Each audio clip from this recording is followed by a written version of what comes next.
आज हम 15 रुपए के अंदर वाले 15 ऐसे ETF देखेंगे जो आपके पोर्टफोलियो को हाईली डाइवर्सिफाई भी कर देंगे और लॉन्ग टर्म में ग्रोथ भी देंगे। चलिए शुरू करते हैं। ETF number 15 grow Nifty realty ETF। ये ETF निफ्टी रियल्टी इंडेक्स को फॉलो करता है। अगर आप बिलीव करते हो कि इंडिया में रियल एस्टेट सेक्टर अगले 10-15 सालों में बूम करेगा तो ये ETF उस थीम पर डायरेक्ट एक्सपोजर लेता है। इसके अंदर जनरली इंडिया की लीडिंग रियल एस्टेट कंपनीज होती है जैसे कि DLF, Macrotech developers, Godrej properties, Prestige estate, Oberoi realty, phoenix mills, brigade enterprises और कुछ और भी लिस्टेड रियल एस्टेट डेवलपर्स। मतलब एक ही इन्वेस्टमेंट से आप पूरे रियल एस्टेट सेक्टर में डाइवर्सिफिकेशन ले सकते हो। करंट प्राइस 9 रुपए 25 पैसे है। AUM 15 करोड़ का है। एक्सपेंस रेशियो 0.49% है। अब सवाल यह है कि इसका फ्यूचर कैसा हो सकता है। देखिए, इंडिया में अर्बनाइजेशन कंटिन्यूअसली बढ़ रही है। मेट्रो सिटीज के बाद अब टियर 2 और टियर 3 सिटीज में भी हाउसिंग डिमांड बढ़ रही है। Commercial offices, warehousing, data centres, luxury housing, सभी सेगमेंट्स ग्रो कर रहे हैं। गवर्नमेंट भी इंफ्रास्ट्रक्चर और हाउसिंग पर काफी फोकस कर रही है।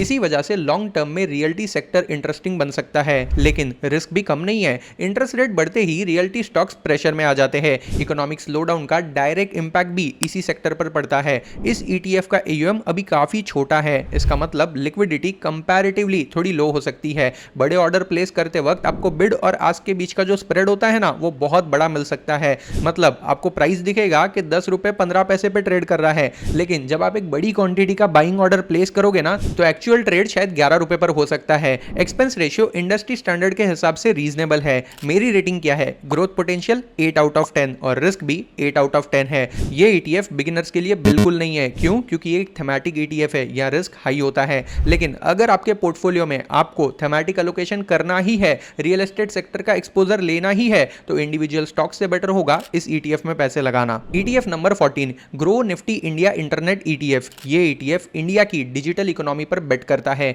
आज इंडिया UPI में वर्ल्ड लीडर बन चुका है। क्विक कॉमर्स बूम कर रहा है। ऑनलाइन शॉपिंग कंटिन्यूअसली बढ़ते जा रही है। Digital payments, food delivery, online travel, financial technology, सभी सेक्टर्स बहुत तेजी से ग्रो कर रहे हैं और इसी ट्रेंड को कैप्चर करता है ये वाला ETF। इसके अंदर जनरली इंटरनेट इकोनॉमी से जुड़ी हुई सारी कंपनीज का एक्सपोजर मिल जाता है। For example Zomato, Info Edge, PB fintech, Nykaa, Paytm, ये सारी वो कंपनियां हैं जो इंटरनेट की हेल्प से अपने बिजनेस को रन कर रही है। और ऐसे ही कई सारे और भी डिजिटल बिजनेसेस इस ETF में शामिल है। ये ट्रेडिशनल निफ्टी ETF जैसा बिल्कुल भी नहीं है। यहाँ ग्रोथ पोटेंशियल बहुत ज्यादा है, लेकिन वोलेटिलिटी भी कम नहीं है। आज प्रॉफिट कम हो सकता है, लेकिन अगर इंडिया की डिजिटल इकोनॉमी एक्सपेक्टेड स्पीड से ग्रो करती रही ना, तो लॉन्ग टर्म में ये सेक्टर वेल्थ क्रिएट कर सकता है। करंट प्राइस 9 रुपए 26 पैसे चल रहा है। AUM सिर्फ 30 करोड़ का है। एक्सपेंस रेशियो 0.49% है। लिक्विडिटी एवरेज से थोड़ी कम है और रिस्क 9 आउट ऑफ 10 है। ग्रोथ पोटेंशियल 9.5 आउट ऑफ 10 है।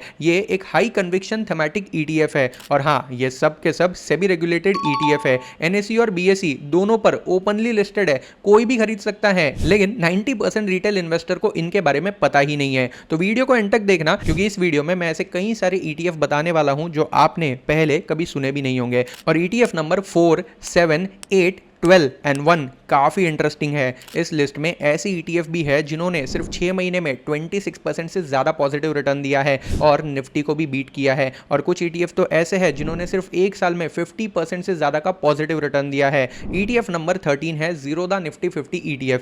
ये ETF सिंपली निफ्टी 50 इंडेक्स को ट्रैक करता है, मतलब इंडिया की 50 लार्जेस्ट लिस्टेड कंपनीज में इन्वेस्ट करता है। इस ETF की सबसे बड़ी स्ट्रेंथ है इसका lowest expense ratio, which is only 0.06%। Current price 9 रुपए 60 पैसे के आसपास है। AUM 61 करोड़। अगर कोई पहली बार इन्वेस्ट करना चाहता है ETF में, तो ये Nifty 50 ETF one of the best starting point हो सकता है। ग्रोथ पोटेंशियल 7.5 आउट ऑफ 10 है और रिस्क 4 आउट ऑफ 10 है। लॉन्ग टर्म में वेल्थ क्रिएशन 10 आउट ऑफ 10 है। Next is my favourite one, axis Nifty 100 index fund. ये ETF नहीं है, म्यूचुअल फंड है, लेकिन सबसे पहले इसके कुछ नंबर्स देखते हैं। एक्सपेंस रेशियो सिर्फ 0.21% है। ट्रैकिंग एरर सिर्फ 0.03%। AUM 1966 करोड़। इंडिया का सबसे बड़ा निफ्टी 100 इंडेक्स फंड है। ट्रैक रिकॉर्ड 6 साल से भी ज्यादा का है। मिनिमम SIP अमाउंट सिर्फ 100 रुपीज है। अब समझते हैं कि निफ्टी 100 निफ्टी 50 से अलग कैसे है। देखो, निफ्टी 50 में इंडिया की टॉप 50 कंपनीज होती है, करेक्ट है,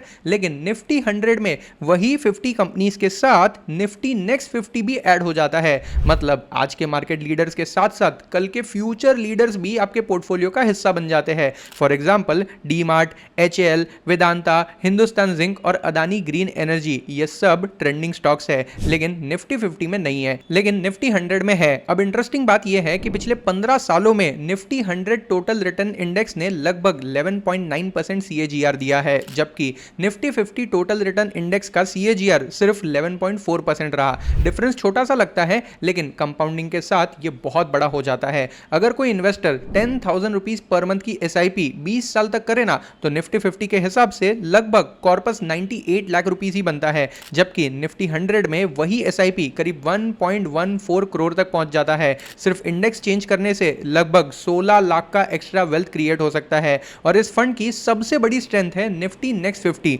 पिछले 3 सालों में निफ्टी नेक्स्ट 50 का CAGR लगभग 20.1% रहा है, जबकि निफ्टी 50 का करीब 9.5%। अगर आप 15-20 साल के वेल्थ क्रिएशन के लिए SIP करना चाहते हो ना, सिर्फ करंट मार्केट लीडर्स नहीं बल्कि फ्यूचर लीडर्स को भी अपने पोर्टफोलियो में ऐड करना चाहते हो ना, तो Axis Nifty 100 index fund definitely एक strong long term core portfolio option हो सकता है। मेरे हिसाब से रिस्क रेटिंग थेमैटिक ETF से कम है और ग्रोथ पोटेंशियल बहुत बड़ा है। तो अगर इंडेक्स इन्वेस्टिंग करनी है ना, तो निफ्टी 50 से बेटर एक्सिस का ये निफ्टी 100 फंड है, इसे कंसीडर कर सकते हो। ETF नंबर 11 है एंजल वन सिल्वर ETF। ये फिजिकली सिल्वर की प्राइस को ट्रैक करता है, मतलब आपको सिल्वर खरीदने के लिए घर में स्टोर करने की जरूरत ही नहीं है। डीमैट अकाउंट से ही आप डायरेक्टली सिल्वर में इन्वेस्ट कर सकते हो और जब चाहे तब एग्जिट भी कर सकते हो। सिल्वर का एक यूनिक एडवांटेज है, ये सिर्फ प्रीशियस मेटल नहीं है, इंडस्ट्रियल मेटल भी है। फिलहाल भाव थोड़े नीचे है, लेकिन लॉन्ग टर्म में ग्रोथ पोटेंशियल हाई है। Solar panels, electric vehicles, electronics, semiconductor, medical equipment, हर जगह सिल्वर की डिमांड बढ़ रही है।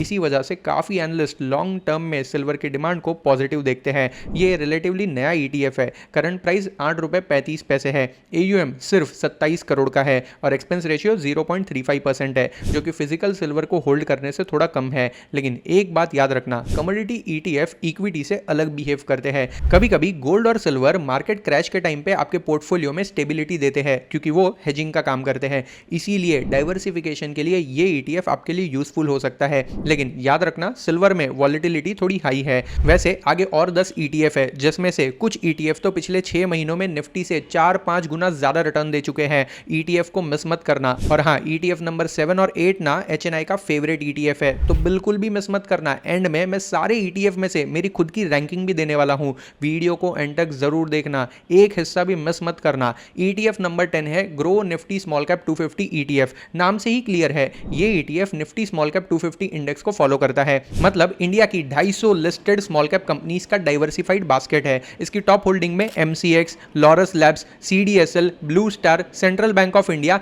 ऐसे कई सारे स्टॉक आते हैं। अब बहुत लोग पूछेंगे, sir direct small cap stock खरीद लेते हैं, ETF की क्या जरूरत है? वेल, प्रॉब्लम यह है कि स्मॉल कैप स्टॉक में विनर आइडेंटिफाई करना बहुत मुश्किल होता है। आज की मल्टीबैगर कंपनी कल मार्केट से डिसअपियर भी हो सकती है। इसी रिस्क को कम करता है स्मॉल कैप ETF। एक स्टॉक फेल भी हो गया ना, तो भी दूसरी कंपनीज उसका इंपैक्ट एब्जॉर्ब कर लेती है। और सबसे इंटरेस्टिंग चीज, आज की ये स्मॉल कैप कंपनियां फ्यूचर के मिड कैप और लार्ज कैप भी बन सकते हैं, इसीलिए ग्रोथ पोटेंशियल बहुत बड़ा है। लेकिन याद रखना, स्मॉल कैप का मतलब है हाई वॉलेटिलिटी। मार्केट जब गिरता है ना, तो सबसे पहले स्मॉल कैप में ही क्रैश आता है, और जब मार्केट रिटर्न होता है ना, तो स्मॉल कैप स्टॉक ही सबसे ज्यादा भागते हैं। इसीलिए यहां SIP अप्रोच बेटर होता है। करंट प्राइस 10 रुपए 15 पैसे के आसपास है, AUM सिर्फ 15 करोड़ का है, एक्सपेंस रेशियो 0.49% के आसपास है। मेरी रेटिंग क्या होगी? ग्रोथ पोटेंशियल 9.5 आउट ऑफ 10 है, रिस्क 9 आउट ऑफ 10 है। अगर इन्वेस्टमेंट हॉरिजॉन 10 साल से कम का है ना, तो शायद ये ETF आपके लिए सूटेबल ना हो, लेकिन लॉन्ग टर्म वेल्थ क्रिएशन के लिए ये वाला ETF सबसे बेस्ट हो सकता है। ETF नंबर 9 है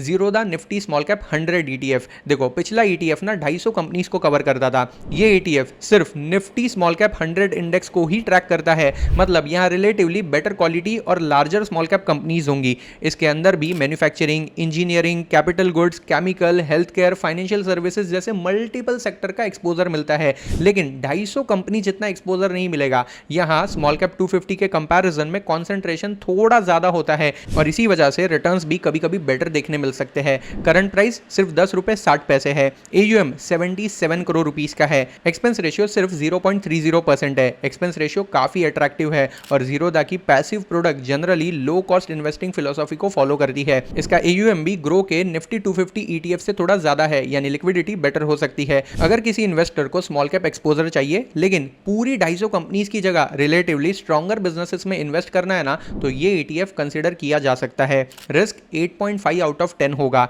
ग्रोथ पोटेंशियल 9 आउट ऑफ 10 होगा, क्योंकि लॉन्ग टर्म में स्मॉल कैप कंपनियां जनरली बड़ी ग्रोथ दिखा सकती है। अब ETF नंबर 8 पर आते हैं, ग्रो निफ्टी 500 मोमेंटम 50 ETF। ये ETF निफ्टी 500 यूनिवर्स में से उन कंपनीज को सेलेक्ट करता है जिनमें स्ट्रॉन्गर प्राइस मोमेंटम होता है। सिंपल लैंग्वेज में समझो तो जो कंपनीज ऑलरेडी आउट परफॉर्म कर रही है ना, ये ETF उन्हीं को ज्यादा वेटेज देता है। इसके टॉप होल्डिंग टाइम के साथ साथ चेंज होते रहते हैं, क्योंकि मोमेंटम भी कंटिन्यूअसली चेंज होते रहता है। कभी डिफेंस कंपनी टॉप पर होती है, कभी पावर कंपनी अच्छा परफॉर्म करती है, और कभी कैपिटल गुड्स ऊपर आते हैं, तो कभी PSU बैंक और अच्छा परफॉर्म कर रहे होते हैं। इसी वजह से ये ETF ऑटोमेटिकली पोर्टफोलियो को रीबैलेंस करते रहता है। अनलाइक अदर ETF, यहां पर रेगुलरली रीबैलेंसिंग ज्यादा इंपॉर्टेंट होती है। ये स्ट्रेटजी हिस्टोरिकल बेसिस पर काफी अच्छी परफॉर्मेंस दिखा चुकी है, लेकिन इसके डाउनसाइड भी है। बुल मार्केट में ये बहुत अच्छा परफॉर्म करती है, लेकिन जब शार्प करेक्शन आता है ना, तो मोमेंटम स्टॉक सबसे पहले गिरते हैं। करंट प्राइस 10 रुपीज 84 पैसे है, AUM 25 करोड़ है और एक्सपेंस रेशियो 0.49% के आसपास है।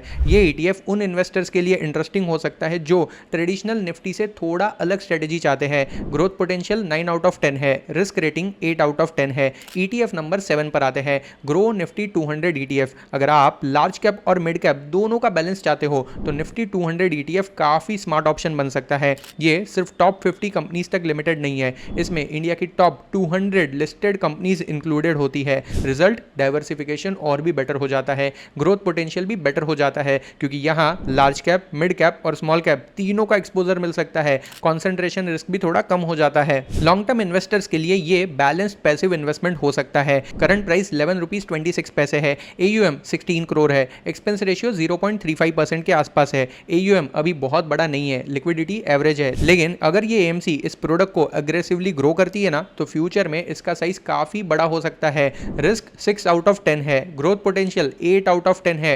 ये ETF उन लोगों के लिए है जो निफ्टी 50 से थोड़ा हाई रिटर्न एक्सपेक्ट करते हैं without going into pure small and mid cap ETF। ETF number 6 है, ICICI प्रूडेंशियल का Nifty oil and gas ETF। ये ETF इंडिया की एनर्जी सेक्टर को ट्रैक करता है। टॉप होल्डिंग्स में जनरली कंपनीज होती है like Reliance Industries, ONGC, Indian Oil, BPCL, HPCL, GAIL, Oil India, Petronet LNG etcetera. अब सवाल यह है कि एनर्जी सेक्टर का फ्यूचर कैसा है। देखिए, इंडिया दुनिया की फास्टेस्ट ग्रोइंग इकोनॉमीज में से एक है। जैसे जैसे इकोनॉमी ग्रो करेगी ना, वैसे वैसे एनर्जी की डिमांड बढ़ती जाएगी। Petrol, diesel, natural gas, petrochemicals, refining, LNG सभी सेगमेंट्स इंपॉर्टेंट रहेंगे। लेकिन इस सेक्टर का एक डिसएडवांटेज भी है, ये हमेशा ग्लोबली क्रूड ऑयल प्राइसेस से हेवीली इन्फ्लुएंस होता है। अगर क्रूड ऑयल प्राइसेस शार्पली गिरते हैं या गवर्नमेंट पॉलिसीज चेंज होती है ना, तो एनर्जी कंपनीज प्रेशर में आ सकती है। इस ETF का सबसे बड़ा एडवांटेज है इसका AUM, क्योंकि इस ETF का AUM बहुत बड़ा है, लिक्विडिटी काफी अच्छी हो सकती है और ICICI प्रूडेंशियल जैसे एक्सपीरियंस्ड AMC के पास पैसिव फंड मैनेजमेंट का अच्छा एक्सपीरियंस भी है। करंट प्राइस 11 रुपए 25 पैसे के आसपास है, AUM 1300 करोड़ का है, एक्सपेंस रेशियो सिर्फ 0.45% है, रिस्क 7 आउट ऑफ 10 है, ग्रोथ पोटेंशियल 8 आउट ऑफ 10 है। अगर आप सेक्टोरल एलोकेशन करना चाहते हो तो एनर्जी ETF एक इंटरेस्टिंग सैटेलाइट एलोकेशन हो सकता है। इसका मतलब है अपने पोर्टफोलियो का छोटा सा हिस्सा इस ETF में इन्वेस्ट कर सकते हैं। वेल, आगे एक ऐसा ETF भी है जिसने सिर्फ 6 महीने में 25% का पॉजिटिव रिटर्न दिया है, और एक 12 रुपए वाला ऐसा ETF भी है जो कॉपर, एल्यूमिनियम जैसे मेटल में भी इन्वेस्ट करता है। तो वीडियो को एंड तक जरूर देखना, अब ये वीडियो खत्म नहीं हुआ है। ETF number 5, Zerodha Nifty mid cap 150 ETF। अगर आपसे पूछा जाए कि अगले 10 साल में लार्ज कैप ज्यादा रिटर्न देंगे या मिड कैप ज्यादा रिटर्न देंगे, तो हिस्ट्री हमें हमेशा ये बताती है कि लॉन्ग टर्म में मिड कैप्स ने कई बार लार्ज कैप को आउट परफॉर्म किया है, और इसी अपॉर्चुनिटी को कैप्चर करता है ज़ीरोधा का ये वाला निफ्टी मिड कैप 150 ETF। ये ETF Nifty mid cap 150 index को ट्रैक करता है, मतलब इंडिया की 150 एस्टैब्लिश्ड मिड कैप कंपनीज में इन्वेस्ट करता है।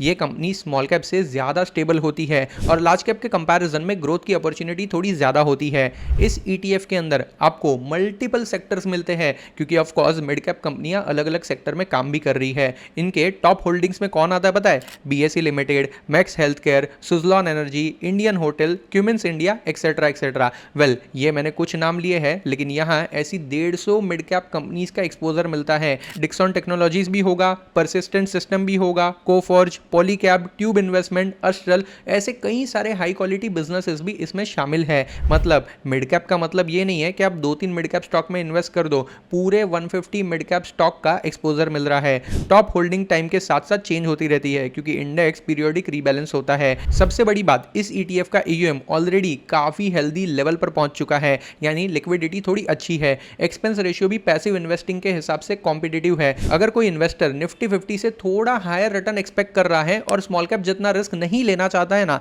तो मिड कैप ETF एक बैलेंस चॉइस हो सकती है क्योंकि mid cap company small cap companies के कंपैरिजन में थोड़ी बेटर प्राइस होती है। करंट प्राइस 11 रुपए 40 पैसे के आसपास चल रहा है। AUM 250 करोड़ का है और एक्सपेंस रेशियो सिर्फ 0.20%। मेरी पर्सनल रेटिंग पूछोगे ना तो ग्रोथ पोटेंशियल 9 आउट ऑफ 10 है, लेकिन रिस्क पोटेंशियल भी हाई है, 7 out of 10। Long term investors के लिए ये मेरी फेवरेट कैटेगरीज में से एक है। ETF नंबर 4 है grow Nifty capital market ETF। अगर इंडिया में इन्वेस्टिंग कल्चर बढ़ेगा, डीमैट अकाउंट्स बढ़ेंगे, म्यूचुअल फंड का AUM ग्रो करेगा और आपके और मेरे जैसे इन्वेस्टर मार्केट में और पैसे लगाते रहेंगे, ट्रेडिंग वॉल्यूम बढ़ते रहेगा, तो सबसे ज्यादा बेनिफिट किसको मिलेगा पता है? कैपिटल मार्केट की सारी कंपनीज को मिलेगा और ये ETF एग्जैक्टली उन्हीं बिजनेसेस में इन्वेस्ट करता है। तो सिंपल लॉजिक है, अगर आपको लगता है कि इंडियन स्टॉक मार्केट फ्यूचर में ग्रो करेगा, इंडियन स्टॉक मार्केट में नंबर ऑफ डीमैट अकाउंट्स बढ़ेंगे, ट्रेडिंग एक्टिविटी और इन्वेस्टिंग एक्टिविटी बढ़ेगी ना, तो इसके अंदर वही कंपनी शामिल होती है जो ये सारी चीजों को फैसिलिटेट करते हैं,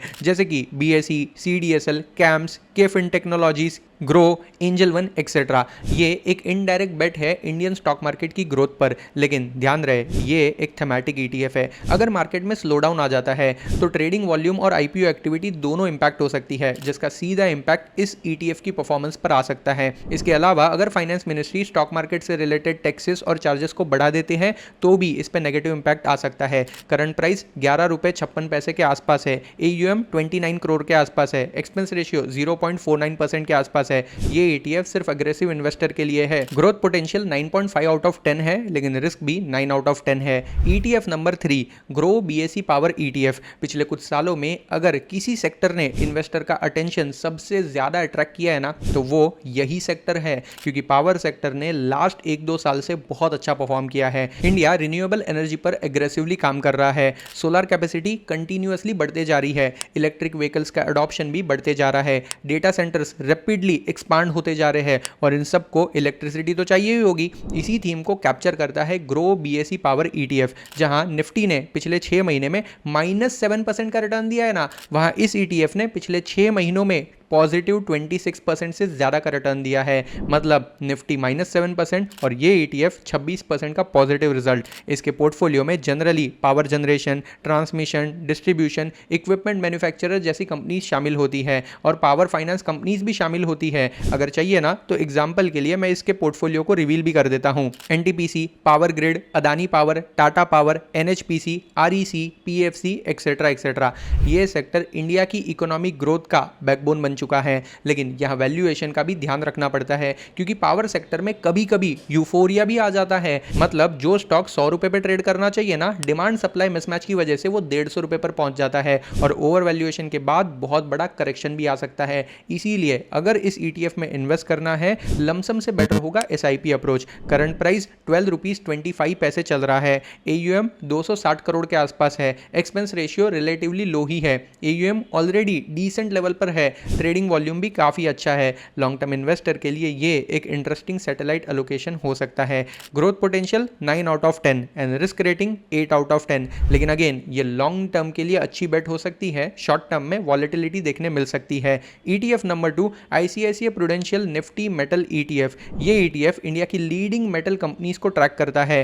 टॉप होल्डिंग्स में Tata steel, JSW steel, Hindalco, Vedanta, Nelco, Jindal steel जैसी मल्टीपल कंपनी शामिल है। मतलब जब भी इकोनॉमी में मेटल सेक्टर बूम होगा ना, तब इस ETF की परफॉर्मेंस भी अच्छी हो जाएगी। अब सवाल यह है कि मेटल सेक्टर का फ्यूचर कैसा है। देखो, इंफ्रास्ट्रक्चर स्पेंडिंग बढ़ते जा रही है, रेलवेज एक्सपांड होंगे, डिफेंस मैन्युफैक्चरिंग बढ़ेगी, इलेक्ट्रिक व्हीकल्स का प्रोडक्शन भी बढ़ेगा, रिन्यूएबल एनर्जी प्रोजेक्ट्स भी लगेंगे। तो इन सारे सेक्टर में स्टील, कॉपर और एल्यूमिनियम की डिमांड नेचुरली इंक्रीज होने वाली है। इसी वजह से मेटल लॉन्ग टर्म में इंडिया ग्रोथ स्टोरी का एक इंपॉर्टेंट हिस्सा बन सकता है। सबसे अच्छी बात, इस ETF का AUM इस लिस्ट में सबसे बड़े सेक्टोरल ETF में से एक है, यानी लिक्विडिटी बहुत हाई है। आप चाहो तो बड़ा ऑर्डर भी लगा सकते हो, लेकिन साइक्लिकल सेक्टर होने की वजह से रिटर्न्स लीनियर नहीं आते हैं। कभी कभी एक साल में 50% का पॉजिटिव रिटर्न मिलेगा और कभी कभी अगले ही साल आपको करेक्शन भी देखने मिलेगा। इसीलिए पेशेंस यहाँ बहुत जरूरी है। करंट प्राइस 12 रुपीज 61 पैसे चल रहा है, AUM 1125 करोड़ है,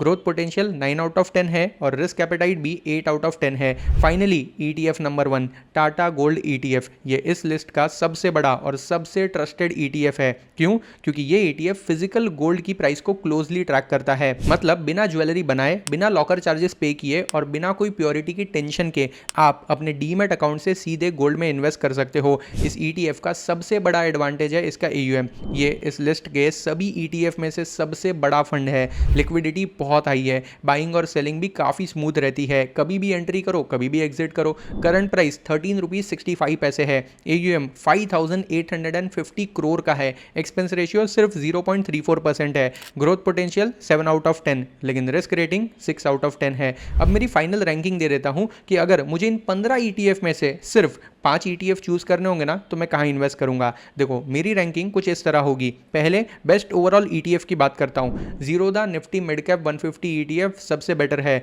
रिस्क और ग्रोथ का एक बैलेंस अप्रोच मिलता है। बेस्ट बिगिनर ETF की बात करें तो Zerodha Nifty 50 ETF simple, diversified और लो कॉस्ट भी होता है एंड लॉन्ग टर्म में वेल्थ क्रिएशन भी देता है, सेफ्टी थोड़ी ज्यादा होती है। हाईएस्ट ग्रोथ पोटेंशियल के हिसाब से देखूं ना, तो grow Nifty small cap 250 ETF ये लॉन्ग टर्म इन्वेस्टमेंट हॉरिजॉन वालों के लिए बेस्ट है। हिडन जेम की बात करूं तो grow Nifty capital market ETF, अगर इंडिया का इन्वेस्टिंग इकोसिस्टम ग्रो करेगा ना, आपके मेरे जैसे इन्वेस्टर और पैसे इन्वेस्ट करेंगे ना, तो ये ETF सरप्राइजिंगली अच्छा परफॉर्म कर सकता है। और बेस्ट पोर्टफोलियो डाइवर्सिफायर कौन है? टाटा गोल्ड ETF, क्योंकि हर इन्वेस्टर के पोर्टफोलियो में 5 से 10% का गोल्ड एलोकेशन होना चाहिए। इससे वॉलेटिलिटी कम होती है और हमारे इक्विटी पोर्टफोलियो को हेज मिलता है। एक लास्ट और सबसे इंपॉर्टेंट बात बता दूं, सिर्फ इसलिए किसी ETF में इन्वेस्ट मत करना क्योंकि उसका प्राइस 10 या 12 रुपए के आसपास चल रहा है। नहीं, बिल्कुल नहीं। ETF के यूनिट का प्राइस उसके एक्सपेंसिव या चीप होने से कोई रिलेशन नहीं रखता है। लोग सोचते हैं कि 10 रुपए वाला ETF है मतलब सस्ता है और 250 रुपए वाला ETF है मतलब महंगा होगा।